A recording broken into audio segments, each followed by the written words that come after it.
Hudson Jeans is this deal. We were partners with the owners of Hudson Jeans on a company they have called Drunken Monkey. Okay.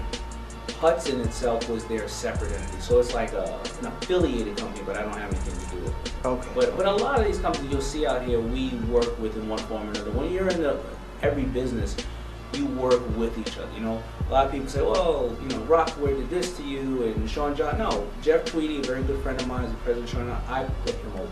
You know, like, so we all work together. It's not this whole fight against each other situation. You know. What's in the world of fashion? What do you see as the similarities and the big differences between urban brands and more of luxury brands?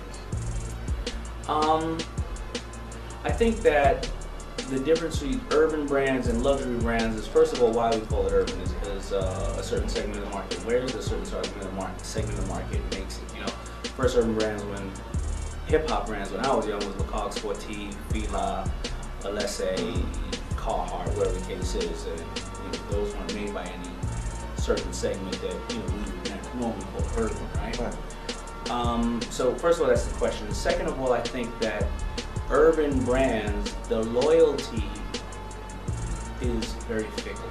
You know, the market itself is really onto the brand for a very short time and off of the brand. Second of all, urban brands generally don't have their own retail. So you can't go into necessarily a FUBU store. We do have some, but we're not, you know, known for standalone stores. And when you are not known for your straight retail location, you get cannibalized by fighting with all the new brands, or this brand on sale, or this one coming in, that one coming in. You'll go into Louis Vuitton, it's going to be Louis Vuitton. That's it. It's going to be positioned that way. People are going to support that brand. Like now, I see Benetton still out. Who wears Benetton? But Lacoste, Benetton, and I'm not even talking about just luxury brands, Gucci, you know, these brands, they have their own retail, they have a loyal base that buys for 10, 20, 30, 40 years, when our brands are kind of like flash in the pans, I think that's the difference. Any similarities? There's definitely similarities, you know.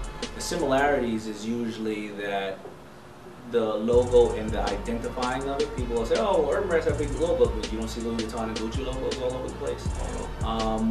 I think that the similarities are, no matter how you perceive brands on these runways, this and that, the bottom line is all of us make all our money off of t-shirts and jeans. That's it. I think that your mid-tier luxury brands like Ralph Lauren and Tommy, you want to say that you know, they do all this business in Macy's and that. Go check out Burlington and TJ Maxx. You'd be surprised on the level of business that they're doing and the accessibility. I think that the counterfeit problem is a problem with all of us, no matter what it is. So there's a lot of similarities in the brands.